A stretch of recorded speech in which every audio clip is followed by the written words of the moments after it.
থাকবে না। কোন মানুষ যদি চিন্তা করে তার ঈমান যদি না থাকে কিয়ামতে জান্নাত নসিব তার হবে না। ঈমান আগে ঠিক করতে হবে।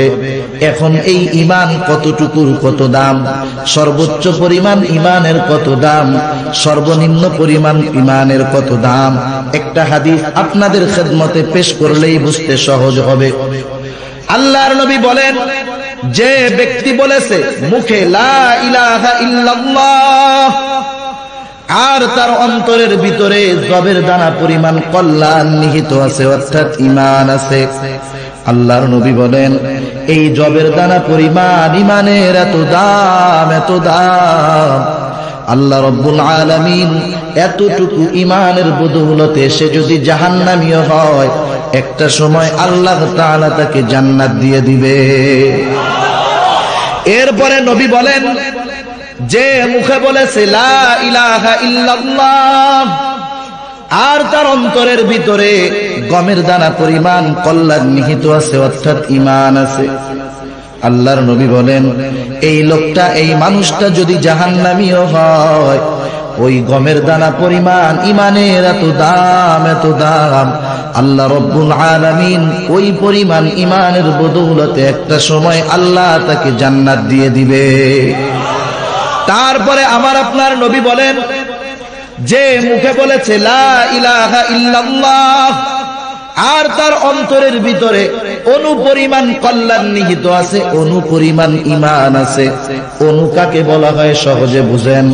আমাদের উলামায়ে কেরাম অনেক সময় যাররার উদাহরণ দিতে গিয়ে বলেন, একটা বালুকে যদি 70 ভাগ করা হয় ওই 70 ভাগের একটা অংশকে একটা যাররা বলা হয়। এই বিষয়টা, এই যাররা অথবা অণু এতটা সূক্ষ্ম যেটা খালি চোখে দেখা যায় না। কেউ যদি দেখতে চায় অণুবীক্ষণ যন্ত্রের প্রয়োজন হয়, ওটা হাতে ধরা যায় না, দেখা যায় না। আল্লাহর নবী বলেন এতটুকু পরিমাণ যদি কারো ঈমান থাকে আল্লাহ রাব্বুল আলামিন ওই পরিমাণ ঈমানের বদৌলতে একটা সময় তাকে জাহান্নাম থেকে জান্নাতে আল্লাহ দিয়ে দিবে। এতটুকু ঈমানের বদৌলতে যেই জান্নাতটা পাবে সেটা মৌলভীবাজার শহরের সমান। কি বলেন? আল্লাহর নবী বলেন সবচাইতে ছোট জান্নাতের মালিক যে হবে এই দুনিয়ার 10 গুণ, অর্থাৎ এরকম 10টা দুনিয়ার সমান একটা জান্নাতের মালিক হয়ে যাবে, সবচাইতে ছোট জান্নাতের মালিক। এখন বুঝতে হবে মা ও বোন, তোমাকে ঈমান আগে রক্ষা করতে হবে। ঈমানকে এত সহজে হারানো যাবে না। ঈমান যদি হারায় ফেলো, অল্পতে যদি হুঁশ হারায় ফেলো, জান্নাত হারায় ফেলবে। অথচ অতীতে কত মা গেছে, কত বোন গেছে, জীবন দিয়েছে, তবু ঈমান দেয় নাই। ফেরাউনের একজন দাসী ছিল, দাসী ঈমান নসিব হয়ে গেছে, আল্লাহ তাআলার প্রতি বিশ্বাস স্থাপন করে ফেলছে। এই দাসীর ঈমানের খবর ফেরাউনের কাছে চলে গেল। ফেরাউন জেনে গেল ফেরাউনের দাসীটা ঈমানদার হয়ে গেছে। ফেরাউন বারবার বলে, ও দাসী ঈমান বাদ দাও, আমাকে খোদা বলে মানো, যদি না মানো মৃত্যু হয়ে যাবে, বাঁচতে পারবা না, আমাকে খোদা বলে মানো। ঈমানের কত পাওয়ার, একটা বোন কত পাওয়ার ঈমানের। ঈমান সে হরণ করে নাই, ঈমানটা সে ছেড়ে দেয় নাই, বলে ঈমান ছাড়বি না, দেখ তোর কি করি। এইবার ফেরাউনের নির্দেশে ফেরাউনের সামনে বড় পাতিলার ভিতরে তেল গরম করা হলো।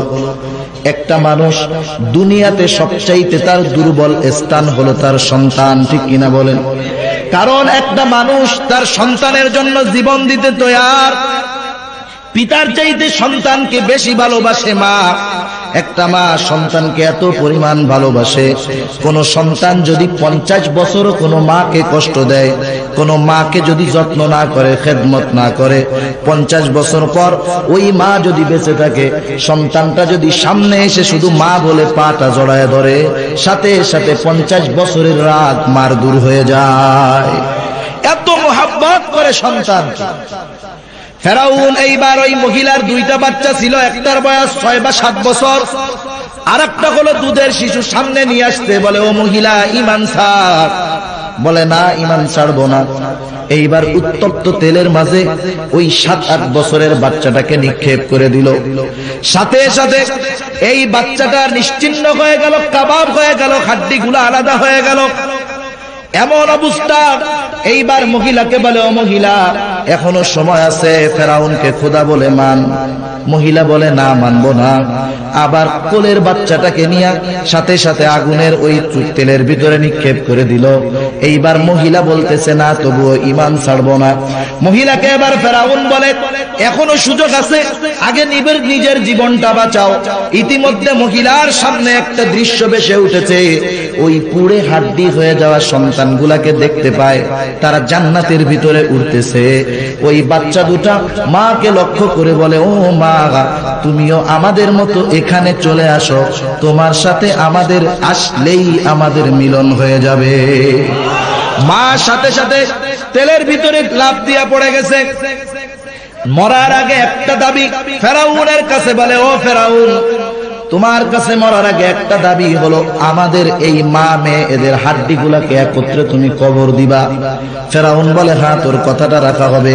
পয়গম্বরে আরবি এই যে কবর দেওয়া হলো, যখন মেরাজের রজনীতে মসজিদুল হারাম থেকে মসজিদে আকসার দিকে যাইতেছেন, মিশরের দিক হতে একটা সুঘ্রাণ আসতেছিল। এই মুহূর্তে জিব্রাইল আমিনকে জিজ্ঞাসা করে, ও জিব্রাইল, এত সুন্দর সুঘ্রাণ কখন কোথার থেকে আসতেছে? ফেরাউন বলে, ও পয়গম্বর, এ হলো ওই মা এবং তার 2 কন্যা, যাদেরকে ফেরাউন ইমানের কারণে তেলের ভিতরে নিক্ষেপ করে হত্যা করেছিল। তাদেরকে যেখানে দাফন করা হয়েছে, আর তাদের ইমানের সম্মান আল্লাহ এত দিছে, যার কারণে তাদের কবর থেকেই সুঘ্রাণ বের হইতেছে। তাহলে তো এমন মাও গেছে দুনিয়া থেকে যারা জীবন দিয়েছে তবু ইমান দেয় নাই, ঠিক কিনা বলে? আর এখন তো ইমান কথায় কথায় দিয়া দেয়। এখন মানুষের ইমান হরণ করা সহজ, মহিলাদেরটা আরো বেশি। তাই 1 নম্বরে যদি কেউ জান্নাতে দাখিল হতে চায়, এই লোকটার, এই মহিলার, এই মানুষের ইমান ছাড়া বিকল্প কোনো কিছুই হতে পারে না, ঠিক কিনা বলে? আমি আপনাদের সামনে একটা হাদিস পেশ করেছি। আল্লাহ রাব্বুল আলামিন তার পবিত্র কালাম কোরআনুল কারীম থেকে একটা আয়াতের অংশ তিলাওয়াত করেছি। আল্লাহ রাব্বুল আলামিন সতী সাধ্বী সফল নারীর কয়েকটা গুণ আল্লাহ এখানে বর্ণনা করেছেন। সালেহাত সতী সাধ্বী নারীর 1 নম্বর গুণ হলো সে আনুগত্যশীল হয়। কি হয়? আনুগত্যশীল হয়। 2 নম্বর, সে স্বামীর অনুপস্থিতিতে আল্লাহ রাব্বুল আলামিনের হেফাজতে সে তার সতীত্ব, স্বামীর সম্পদ, এমনকি যেগুলা দেখা যায় না, অন্যান্য সব কিছুর যথাযথ হেফাজত করে। তাহলে একটা নারী আল্লাহর পক্ষ থেকে সতীত্বের সার্টিফিকেট পেল, যে আনুগত্য অর্জন করলো। আর এই আনুগত্যের সর্বোচ্চ পর্যায়ে অর্জন হয় ইমানের মাধ্যমে। কিসের মাধ্যমে? ইমানের মাধ্যমে। এরপরে যখন তার বিবাহ হবে, স্বামীর অনুপস্থিতিতে সে স্বামীর যেই সম্পদ, তার যেই ইজ্জত আবরু এবং অন্যান্য যা কিছু আছে সব কিছু হেফাজত করবে। এই হলো সতী নারীর পরিচয় আল্লাহ দিয়েছেন। কে দিয়েছেন? আল্লাহ দিয়েছেন। অপর দিক দিয়ে আমার আপনার নবী বলেন, কোন মেয়ে যখন, নারী যখন 5 ওয়াক্ত নামাজ পড়বে, কয় ওয়াক্ত নামাজ? 5 ওয়াক্ত নামাজ। রমজান মাসের রোজা, স্বামীর খেদমত, অর্থাৎ স্বামীর কথা অনুযায়ী চলবে, স্বামীর আনুগত্য করবে, এবং এই মেয়েটা নিজের ইজ্জতকে হেফাজত করবে। আল্লাহর নবী বলেন, সে জান্নাতের যে দরজা খুশি সেই দরজা দিয়া জান্নাতে প্রবেশ করবে। সুবহানাল্লাহ। এখন এই বিষয়গুলা বলতে যত সহজ, আমল করার হিম্মতের প্রয়োজন, ঠিক কিনা ভাই? বলতে সহজ, কিন্তু আমলটা এত সহজ নয়। কারণ একটা মানুষের জীবনে স্টেপ থাকে কয়েকটা। একটা সময় সে থাকে নাবালেগ, এক সময় সে হয় কিশোর অথবা কিশোরী, একটা সময় হয় যুবক অথবা যুবতী, একটা সময় পৌরত্বে পদার্পণ করে, আর একটা সময় বৃদ্ধ হয়, আর একটা সময় লাশ হয়ে কবরে চলে যায়। প্রতিটা সময় এক একটা নারীর কিছু দায়িত্ব আছে। সে যখন শৈশবে থাকবে তখন তার সবকিছুর হেফাজতের দায়িত্ব তার অভিভাবকের। যখন কিশোরী থাকবে তখন তার রক্ষণাবেক্ষণ, হেফাজতের দায়িত্ব এটাও অভিভাবকের। কারণ এখন তো যৌবন হওয়ার বয়স সরকার নির্ধারণ করে, আল্লাহ যেটা বলছে সেটা নাই, ঠিক কিনা বলেন? সরকার নির্ধারণ করে দিছে যৌবন নাকি 18 বছরের আগে যুবক যুবতী হয় না, কিন্তু কোরআন সুন্নাহর আলোকে একটা মেয়ে 12 বছর বয়সে যৌবনে পদার্পণ করতে পারে।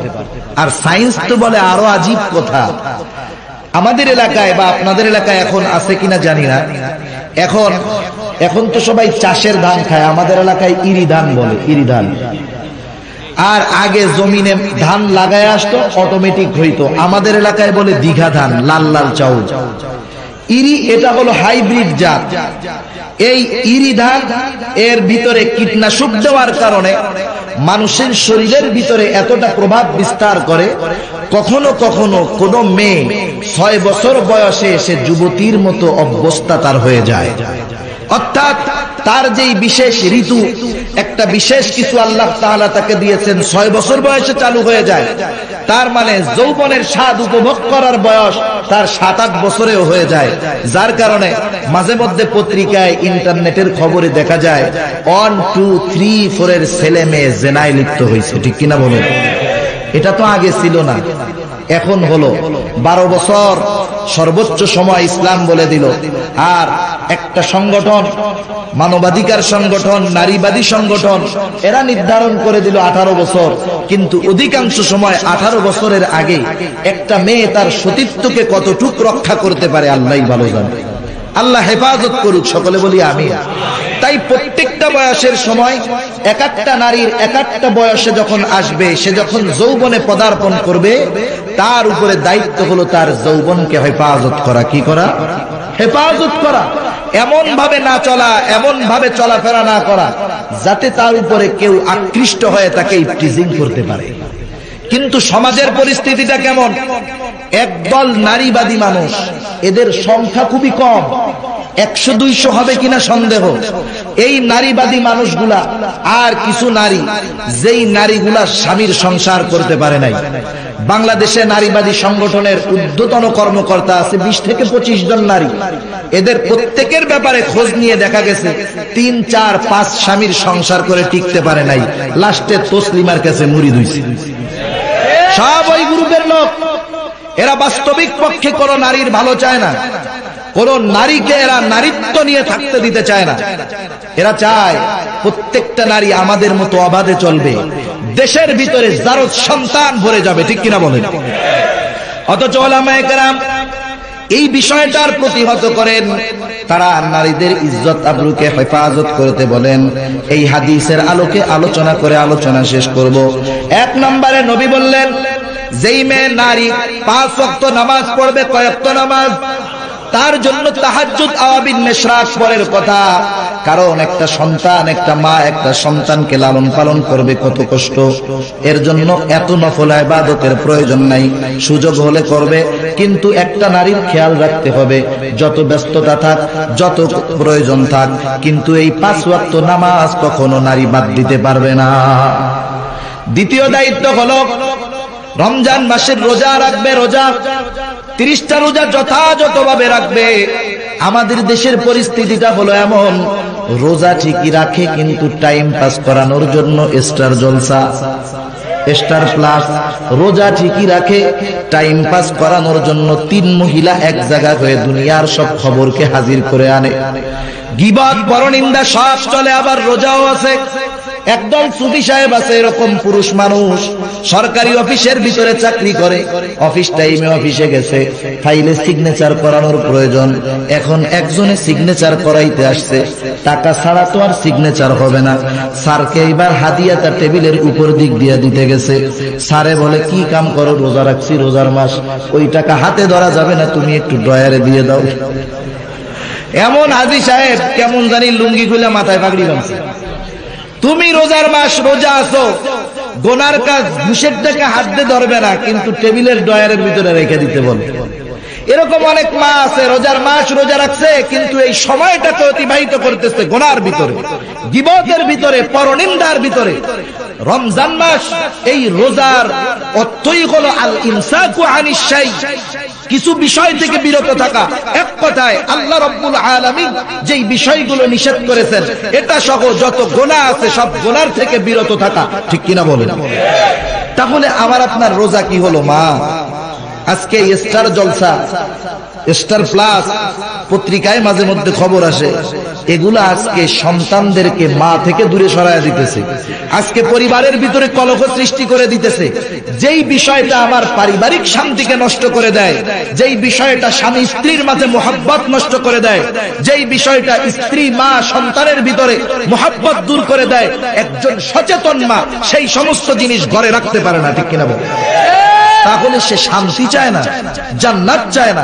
অথচ জান্নাত যদি চায় তাকে কি করতে হবে? আল্লাহর নবী এর পরে বলেন তার সতীত্বকে হেফাজত করতে হবে, তার ইজ্জত আবরুকে হেফাজত করতে হবে, এমন ভাবে চলতে হবে যাতে করে তাকে কেউ ইফতিজিং করার সুযোগ না পায়। সেই সুযোগটা তাকে দেওয়া যাবে না, মানুষকে সেই সুযোগ দেওয়া যাবে না। কিন্তু আজকে আমাদের পরিস্থিতি কি হলো? পুরুষ মানুষ হাঁটলে ঘামের গন্ধ হয়, মেয়ে একটা হেঁটে গেলে আধা ঘন্টা পারফিউমের গন্ধ থাকে। আপনাদের এলাকায় তো লন্ডনে পারফিউম ভরা, আমাদের গ্রামে এতটা তো নাই ভাই। অথচ আল্লাহর নবী এবং তার সাহাবী তাদের যেই তাকওয়া, এর উপরে তাকওয়া দুনিয়ার কোন মানুষের হবে না। পয়গম্বর আরবীর ঘরে একদিন আসমা বিনতে আবু বকর রাদিয়াল্লাহু তাআলা আনহা আসলেন। আয়েশা সিদ্দিকা রাদিয়াল্লাহু তাআলা আনহার বোন। আল্লাহর নবী হুজরার বাহির থেকে সুগন্ধির ঘ্রাণ পেলেন, জানতে পারলেন আয়েশার বোন এসেছে ঘরে। আল্লাহর নবী জানায় দিলেন, কোন মহিলার জন্য যদি স্ত্রী স্বামী যদি বাড়িতে না থাকে, কোন সুগন্ধি ব্যবহার করা হারাম, সুগন্ধি ব্যবহার নিষেধ। অথচ রাস্তা দিয়ে সুগন্ধি মাখায় হেঁটে যায়। অবস্থা কত খারাপ মুমিন! আজকের যেই পোশাকগুলা বাজারে সয়লাব হয়ে গেছে, বিভিন্ন দেশের থেকে আমদানি করা হয়, পাশ্চাত্য সভ্যতার পোশাকগুলা সমাজে সয়লাব হয়ে গেছে। আর একদল নারীবাদী মানুষ সমাজের ভিতরে প্রোপাগান্ডা ছড়ায়, বলে নগ্নতা মানেই অশ্লীলতা নয়। আছে না নাই? বলে কি বলে না? এরা এটাকে ফ্যাশন বলে, এরা এটাকে মডেল বলে। এরা কি করতে চায়? এরা আবার এই স্লোগানও দেয়, কোন নারী যদি হিজাব পরে বুঝতে হবে এর ভিতরে উগ্রবাদিতার সমস্যা আছে। কোন ছেলে যদি টাকনুর উপরে প্যান্ট পরে বুঝতে হবে এই ছেলেটার ভিতরে উগ্রবাদিতার সমস্যা আছে। এরা কি বলতে চায়? এরা চায় বাংলাদেশের সব নারীগুলাকে বেপরদায় আনতে, এরা চায় বাংলাদেশের সব নারীগুলাকে স্বামীর অবাধ্য বানাতে। আর যখন বারবার স্বামীর অবাধ্যতা করবে, এদের মধ্যে বিবাহ থাকবে ফরমালিটি অনুযায়ী। অনেক সময় অনেক স্বামী স্ত্রীকে ছেড়ে দিয়েও সংসার করে বেড়াবে। অনেক আছে। আপনি সভ্য সমাজের ভিতরের খবর যদি জানেন অবাক হয়ে যাবেন। স্বামী স্ত্রীর ভিতরে কোনো সম্পর্ক নাই, তালাক হয়ে গেছে, সন্তান আছে, সংসার করতেছে। যখন কোনো পার্টি অনুষ্ঠান, বিবাহ অনুষ্ঠানে যায়, দুজন পাশে পাশে দাঁড়ায় মুচকি হাসি দিয়ে ছবি তুলে, আসে না নাই? অথচ এদের সম্পর্ক অবৈধ, সমাজে সম্মান চলে যাবে তাই প্রকাশ করে না। এরা ভিতরে কি করে? ওই নারীর সম্পর্ক দেখা যাবে অপর এক পুরুষের সাথে, ওই পুরুষের সম্পর্ক অপর এক নারীর সাথে, দুজনে জেনার কারবারি চালায়া যাইতেছে। স্বামী জানে আমার স্ত্রী এক জেনাখোরনি, আর স্ত্রীও জানে যে আমার স্বামী এক জেনাখোর। সমাজ জানে এরা স্বামী স্ত্রী, আছে না নাই? এর একমাত্র কারণ হলো পর্দা। মা ও বোন, তুমি পর্দা ছাড়া চলতেছ, মনে রেখো এটা তোমার আমার জন্য কাল হয়ে দাঁড়াইতেছে। অথচ এই পর্দাবিহীন, পর্দা লঙ্ঘন করাটা সমাজে অনেকে গুনাই মনে করে না। অনেকে তো এমনটা মনে করে যে আমার ছোট ভাই, এর সামনে যাওয়া অসুবিধা কি? দেবর স্বামীর ভাই, এ তো আমার ভাইয়ের মতো, এর সামনে যাওয়ার অপরাধটা কি? অথচ আল্লাহর নবীকে যখন দেওর সম্পর্কে জিজ্ঞাসা করা হলো, আল্লাহর নবী বললেন আল হামু কাল মাউত, দেওর হলো মৃত্যুর মতো, সুতরাং দেওর থেকে তোমরা সাবধান থাকবা। আবার পরিস্থিতি এরকম, দেওর ছাড়া কতজনের সাথে সম্পর্ক আছে, ঠিক কিনা বলেন? অথচ নারী, এর গলার কণ্ঠস্বরটাও সতর হওয়ার কথা ছিল। একটা নারীকে যখন বাহির থেকে অপরিচিত একজন মোবাইল করবে, এই নারীর যদি অপরিচিত হয়, এই নারীর কণ্ঠ হবে কর্কশ ভাষায়, ঠিক কিনা? অথচ দেখা যায় বাহির থেকে যদি ফোন আসে, একটু আগে স্বামী ফোন দিছে অফিস থেকে, কি রান্না করছো? সাথে সাথে জবাব, যা আছে তাই রান্না করছি। এসে মনে চলে খাও, নেলে যাও, হোটেল থেকে খেয়ে নিও। বলে কি বলে না? অথচ স্বামীর সাথে তার ব্যবহারটা কেমন হওয়ার দরকার ছিল? রং নম্বর থেকে ফোন আসছে, হ্যালো আসসালামু আলাইকুম, সালামের স্টাইল আছে না নাই বলেন? যখন একটা নারী তার নিকটাত্মীয়দের সাথে কথা বলে ফোনের সাউন্ডটা একরকম, যখন তার অপরিচিত কারোর সাথে কথা বলে আর একরকম। এটা ছেলেদের ক্ষেত্রে টেস্ট করা লাগবে, মেয়েদের ক্ষেত্রে লাগবে না। আপনি একটা ছেলেরে ফোন দিবেন, ওই ছেলেটা যখন ফোন ধরবে, কিরে দোস্ত কেমন আছো, যখন ওর মেয়ে বন্ধু ফোন দিবে, হ্যাঁ কেমন আছো, সুরটা সাথে সাথে নরম হয়ে যাবে। বাসায় ফিরতেছে না রাত 10টা, মা ফোন দিতেছে, যুবকটা ফোন ধরেই বলে এত ফোন দাও কেন, বোঝো না যে আসমো আমি কি মরে গেছি নাকি? অথচ এই মুহূর্তে যদি একটা মেয়ে ফোন দেয়, মেজাজ যতই গরম থাকুক ভাষাটা নরম হয়ে যায়। এটা কে করায়? শয়তান। কে করায়? শয়তান। সুতরাং এই জন্য বুঝতে হবে যে নারী যখন কথা বলবে কোন অপরিচিত পুরুষের সাথে, এর ভাষা হবে কর্কশ। আমি একবার শাইখুল হাদিস আল্লামা আজিজুল হক রাহমাতুল্লাহি আলাইহি, তার বড় মেয়ে, তার একটা মাদ্রাসা আছে, সেখানে গেলাম। দরজায় যখন টুকা দিলাম, সালাম দিলাম, ভিতর থেকে কক্কজ ভাষায় সালামের উত্তর আসলো। আমি যাকে চাইতেছিলাম উনি একজন মুরব্বী মহিলা।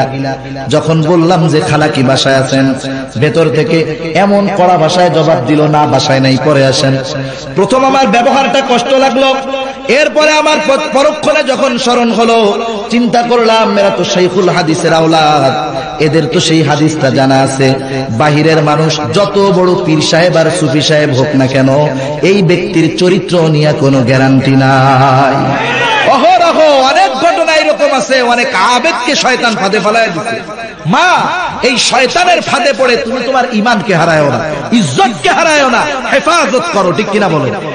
বনি ইসরাইলের এক আবেদ ব্যক্তি ছিলেন, আবেদ ব্যক্তি। শয়তান তাকে কখনো ধোঁকা দিতে পারে নাই। শয়তান ধোঁকা না দিতে পেরে ফোন দিয়ে আটলো। আল্লাহর নবী বলেন, শয়তানের সর্বোত্তম সবচেয়ে কঠিন ফাঁদ হলো নারী। নারী দিয়া শয়তান বহু জাতিকে ধ্বংস করায় দিয়েছে, ঠিক কিনা বলেন? আজকে মুসলিম উম্মার এই পরিস্থিতিটা কেন হলো? সমগ্র দুনিয়ায় মুসলমান নির্যাতিত কেন?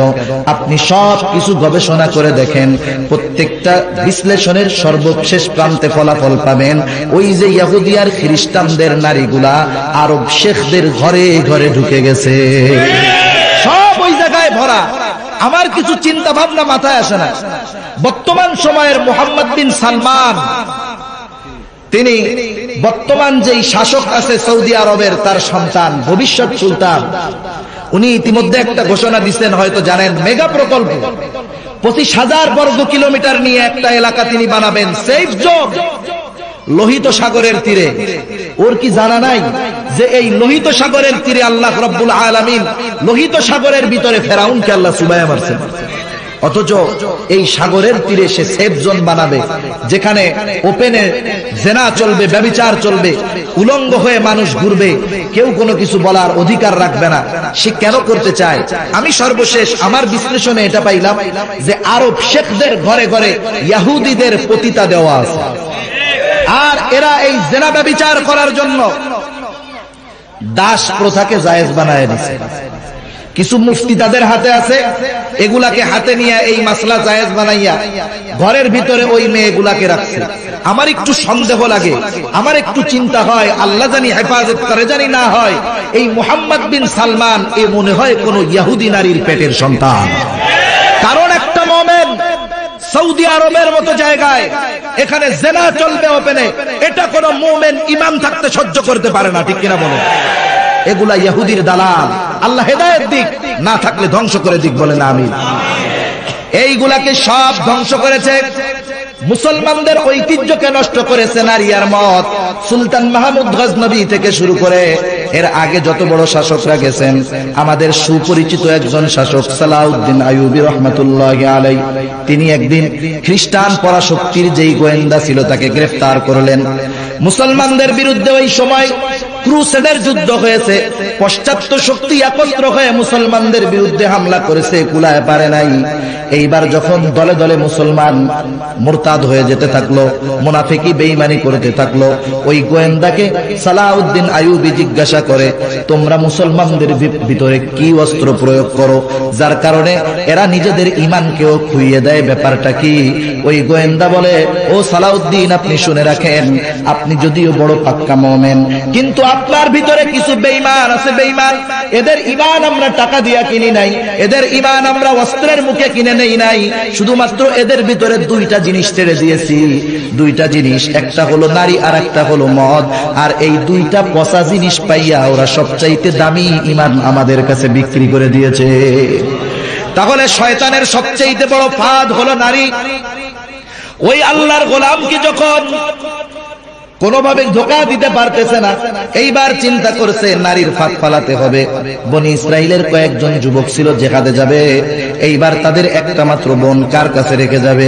শয়তান একটু পরামর্শদাতা সেজে এসে বলে, শোনো, তোমার বোনকে যদি একা বাড়িতে রেখে যাও, তুমি তাহলে তোমার বোনের হেফাজত নাই, তাকে কে কখন নিয়ে যাবে, কি করবে ঠিক নাই।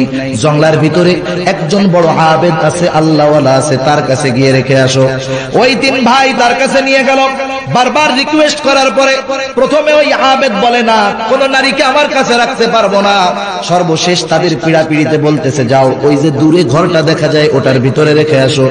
এইবার দৈনিক ওই আবেদ নিজে গিয়া খানা দিয়া দূর থেকে ডাক দেয়, খানা রেখে আসছি। কয়েকদিন পরে চিন্তা করে, একজন মেয়ে মানুষ, সে তো আমার মেয়ের মতোই, আমি তো মুরব্বী মানুষ, অসুবিধা কোথায়, তার খোঁজ খবরটা একটু নেই, খানাটা একটু কাছে গিয়া দিয়েছি। এইবার খানা দিয়া দরজার পাশে দাঁড়ায়, ডাক দিয়ে বলে, মা, তোমার খানাটা নাও। এভাবে কয়েকদিন চললো। এইবার চিন্তা করে, আমি তো বৃদ্ধ মানুষ ও যুবতী, তাতে কি হয়েছে, একটু খোঁজ খবর নেই, দাঁড়ায় খোঁজ গল্প করি। দুজনের ভিতরে গল্প চলতেছে। আস্তে আস্তে শয়তান তাদেরকে কাছে নিয়ে গেল।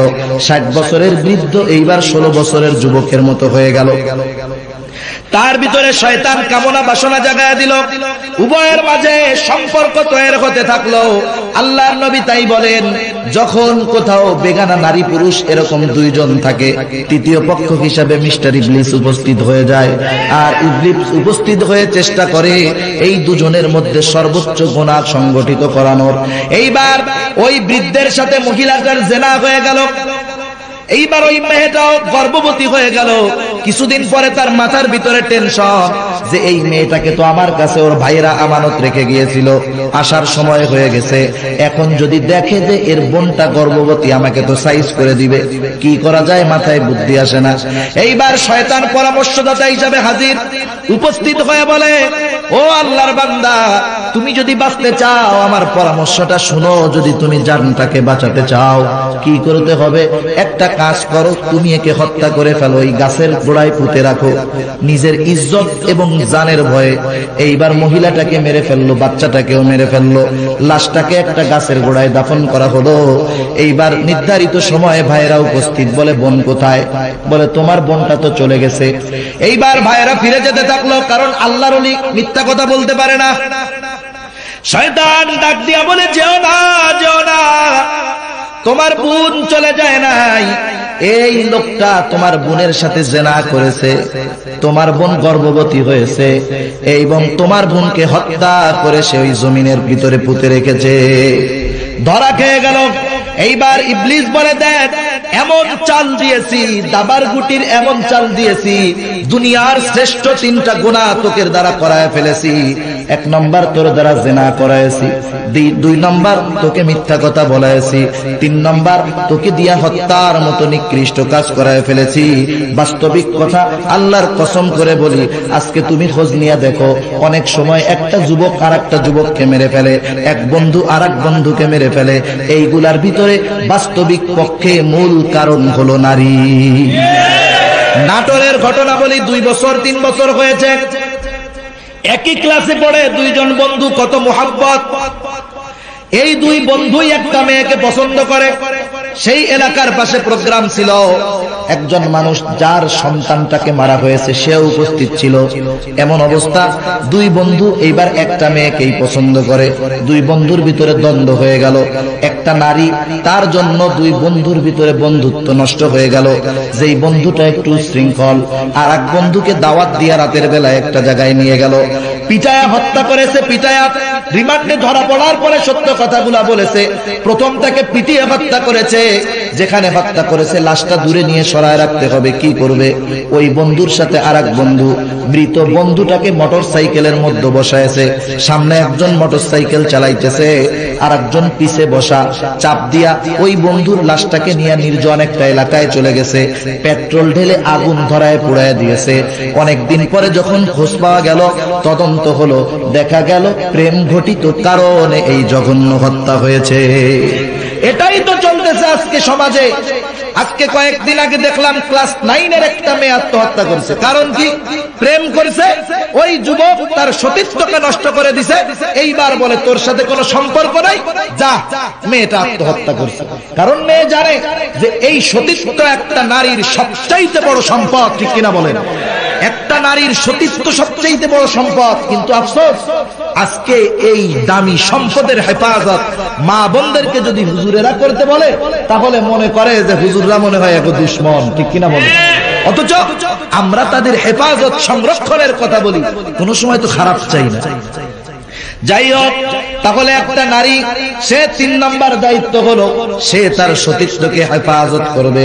4 নম্বর দায়িত্ব, এই যুবতী মেয়েটার যখন বিবাহ হবে, তার একটা স্বামী হবে, তার এই স্বামীর আনুগত্য হবে। এক কথায় স্বামী যা বলবে সে তাই করবে। স্বামীর সাথে কখনো খারাপ আচরণ করবে না, স্বামীকে কখনো গালি দিবে না। যদি স্বামী খারাপও হয়, বদ্দিনও হয়, স্বামীকে বারবার নসিহত করবে যদি স্বামী খারাপ হয়। ও দুনিয়ার মা ও বোন, একটা ঘটনা তোমাদের সামনে বলি। কোরআনুল কারীমে আল্লাহ রাব্বুল আলামিন যেই মহিলার কথা বর্ণনা করেছেন, আল্লাহ রাব্বুল আলামিনের নবী বলেন, দুনিয়াতে অনেক পুরুষ কামালিয়াত অর্জন করেছে, কিন্তু নারীদের ভিতরে অনলি 4 জন নারী কামালিয়াত অর্জন করেছে। এর মধ্যে একজন হলো হযরতে মরিয়ম, 2 নম্বর খাদিজাতুল কুবরা রাদিয়াল্লাহু তাআলা আনহা, 3 নম্বর ফাতেমা খাতুনে জান্নাত ফাতেমা, 4 নম্বর ফেরাউনের স্ত্রী আসিয়া। দুনিয়াতে অনেক স্বামী একটু পরিশ্রম করে, যে রিকশা চালায়, রিকশা চালানো কষ্টের কাজ না? যে কৃষি কাজ করে একটু কষ্টের কাজ না?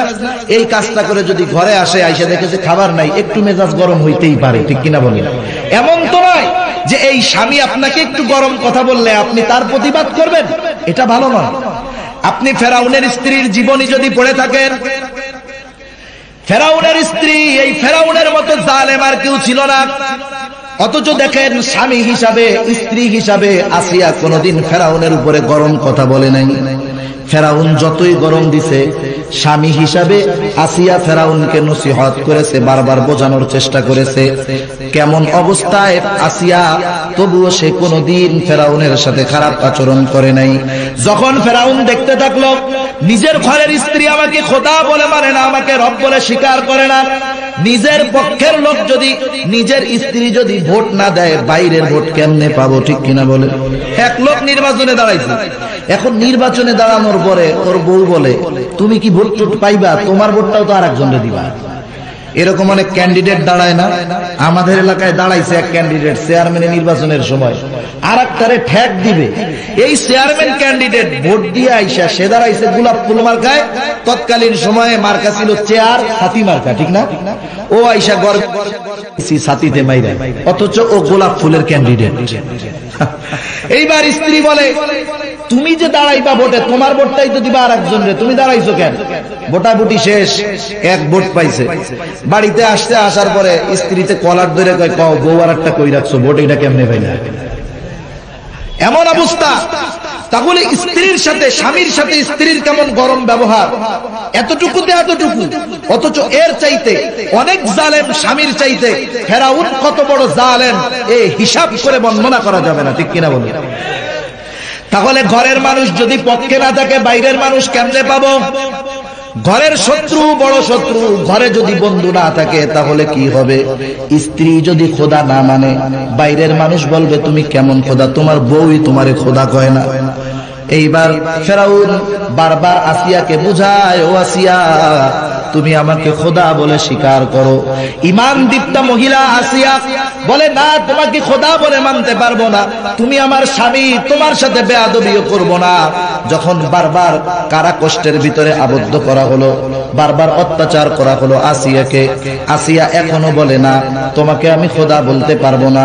একটা পর্যায়ে চাবুক মারতে মারতে যখন প্রায় মরার মতো অবস্থা, তখনও কাছে গিয়া বলে, আসিয়া এখনো যদি তোমার সুযোগ আছে তুমি বলো আমাকে খোদা বলে মানো, আমি তোমাকে হত্যা করব না। তাফসীরের ভিতরে কয়েক প্রকার বর্ণনা আসছে। একটা বর্ণনা আসছে আসিয়াকে হত্যা করার জন্য 4 হাত পায়ের ভিতরে মাটির উপরে প্যারাক পোতা হলো, 4 হাত পা চারদিকে দিয়ে প্যারাক পোতা হলো, ঘোষণা হলো উপর থেকে বড় একটা পাথর ফেলায় হত্যা করা হবে। আসিয়া তখনও ঈমান খারাপ হয় নাই, ফেরাউন কি খোদা বলে মানে নাই, স্বামীকেও অভিশাপ দেয় নাই। কথাটা বুঝবেন আমি কেন বলতেছি ঘটনাটা, কারণ আজকের সময় অনেক নারী আছে, স্বামী একটু যদি ত্রুটি হয় স্বামীর সাথে খারাপ ব্যবহার করে, ঠিক কিনা বলেন? স্বামী যদি সম্পদের দিক থেকে স্ত্রীর চাইতে একটু গরিব হয় সম্পদের খোটা দেয়, বেশি কথা বলে, অপমান করে, স্বামীকে বদদুয়া দেয়।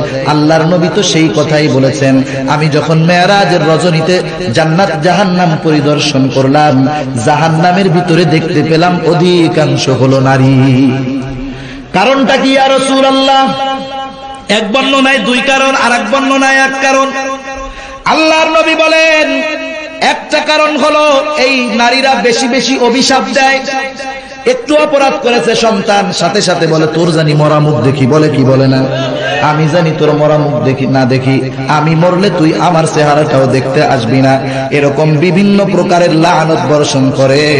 আর যেই হাদিসটা আল্লাহ রাব্বুল আলামিনের নবী একবার বলেছেন, এটাও হলো যা ওই 2 বার যেটা বলেছেন এর একটা অংশ হলো তা, এই মহিলাগুলা স্বামীর বেশি বেশি নাশকরি করে। একটা স্বামী সারাটা জীবন সবকিছু করছে, একদিন অপারগতা বশত কিছু দিতে পারে নাই, বলে তোমার ঘরে সংসার করে আমার জীবনটাই মাটি হয়ে গেছে, বলে কি বলে না? এই কারণে জাহান্নামী। অথচ দেখুন আপনার স্বামী যে আছে, ও মা ও বোন, আপনার স্বামী এত ফেরাউনের চাইতে বেশি মনে হয় জালেম না, জুলুম করে নাই, যদি করে থাকে ভিন্ন কথা। অথচ দেখুন ওই মৃত্যুর পূর্ব মুহূর্তে আসিয়া আপনাদের জন্য কি শিক্ষা রেখে গেছে, যে তাও সে তার জালেম স্বামীকে আল্লাহর পক্ষ থেকে অভিশাপ দেওয়ার কথা বলে নাই। বলে নাই আল্লাহ তুমি ফেরাউনকে ধ্বংস করে দাও, ফেরাউনকে তুমি হত্যা করে দাও, বরং মরণের পূর্ব মুহূর্তে, জান যাওয়ার পূর্ব মুহূর্তে ও আল্লাহর কাছে যেই কথাগুলা বলেছে আল্লাহ রাব্বুল আলামিন পবিত্র কোরআনুল কারীমের ভিতরে সেই কথাগুলা আমাদেরকে জানায়া দিবেন, এত সম্মান দিয়ে দিবেন।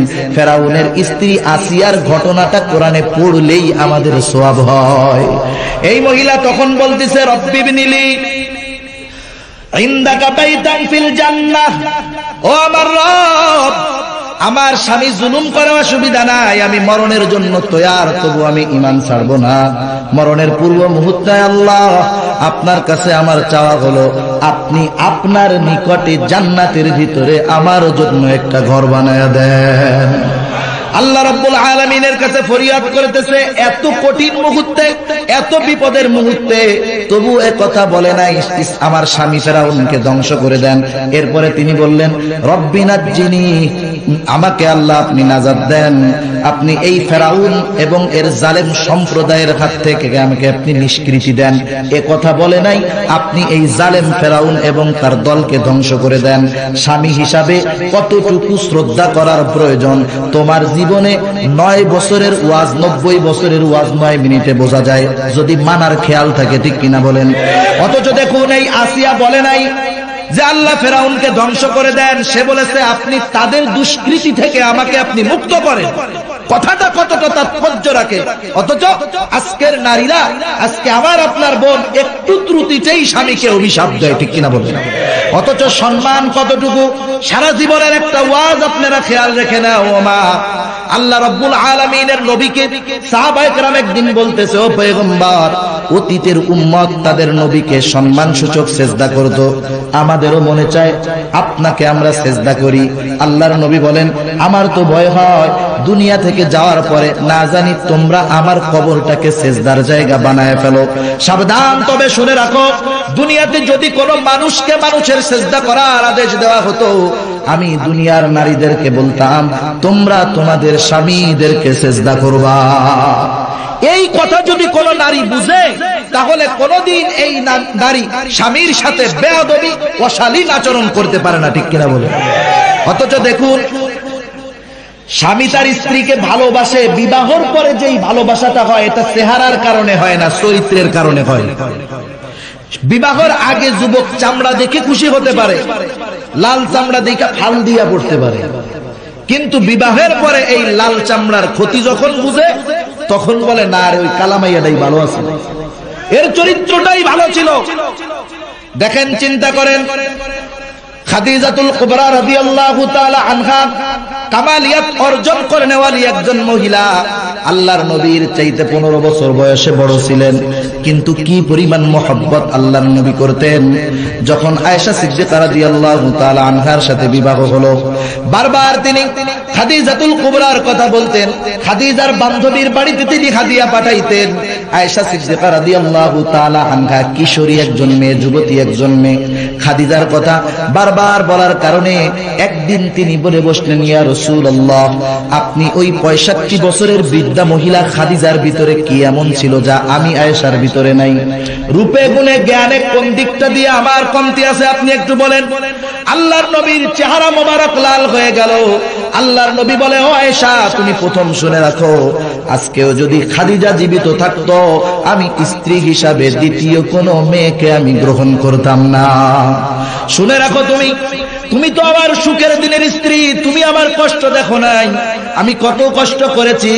আমি যখন মক্কা জীবনে আমার কেউ ছিল না, আমার সম্পদ ছিল না, আমার কোনো দেখার মতো কোনো টাকা পয়সা ছিল না, আমার বয়স তখন 25, কিন্তু এই মহিলা 40 বছরের এই বিদুষী মহিলা, সে একজন ধনাঢ্য মহিলা ছিল, সে আমাকে গ্রহণ করে সে আমাকে সম্পদওয়ালা বানায় দিছে। শুধু তাই নয়, আমি যখন তাকে আদেশ করেছি, খাদিজা এই সম্পদগুলা সব তোমার দান করে দিতে হবে, কোনো কথা বলে নাই। আমার সন্তুষ্টির কারণে সম্পদগুলা দিয়া গরিবের হালতে থেকেছে। শুধু তাই নয়, শুনে রাখো, আমি যখন মক্কা জীবনে তাওহীদের আহ্বান মানুষকে করতাম, রিসালাতের দিকে যখন মানুষকে আহ্বান করতাম, আখিরাতের কথা যখন মানুষের কাছে বলতাম, কাছের মানুষগুলা আমার দুশমন হয়ে গেল।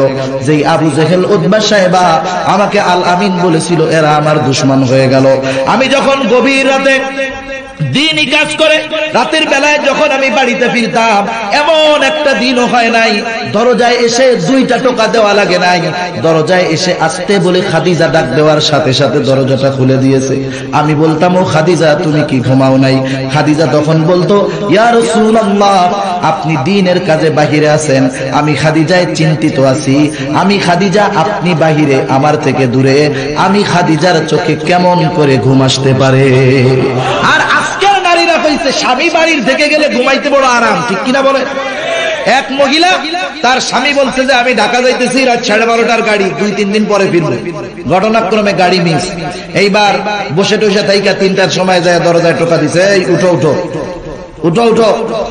ঘুম ভাঙছে, মেজাজ গরম, তোমার জ্বালায় আর হয় না। বললো না ঢাকা যাইবা, যাও নাই কেন? বলে কি বলে না, যাও নাই কেন? তার মানে বোঝা গেল আপনি আমি বাড়ি ফেরায় সে নারাজ হয়ে গেছে। অথচ শুকর আদায় করার দরকার ছিল যে না, আমার স্বামীকে বাইরে যাইতে হয় নাই, আমার কাছে ফিরে আসছে। কি আদর্শ আমাদেরকে নবী শিখাইছেন, নবী পত্নীগণ শিক্ষা দিয়েছেন। আর আজকে আমাদের মা বোনদের আদর্শ কোথায় চলে গেল? তাই অনুরোধ থাকবে আপনাদের কাছে, আপনারা এই 4টা বিষয়ের উপরে আমল করেন। 1 নম্বর, 5 ওয়াক্ত নামাজ যথাযথভাবে পড়েন। 2 নম্বর, রমজান মাস আসলে রোজার মতো রোজা রাখেন, খালি না খাইয়া থাকার দরকার নাই, গুনাহগুলা ছাড়েন। নামাজ পড়বেন, শুধু ঘরের ভিতরের থেকে গুনার সামানগুলো বের করে দেন। আপনার ইজ্জত আবরুকে হেফাজত করেন। বাহিরে বের হলে পর্দা সহকারে বের হন। আপনি পর্দা করবেন, দুনিয়া এবং আখিরাত উভয় জাহানে আল্লাহ সম্মান বাড়ায়া দিবে, ঠিক কিনা বলেন? কারণ যেই মহিলা পর্দা করে চলে, এই মহিলাকে সকলে সম্মান করে, ঠিক কিনা? আর বাস্তবতা তো এমন, যেই জিনিসটার দাম বেশি সেই জিনিসটা হেফাজতে রাখতে হয় বেশি। স্বর্ণ এই জিনিসগুলা কেউ কি এই মৌলভীবাজার চৌরাস্তার উপরে রেখে দিবে নাকি? যে ধরেন এই যে আমার স্বর্ণ আছে সবাই দেখেন, ওর তো জানি দেব না।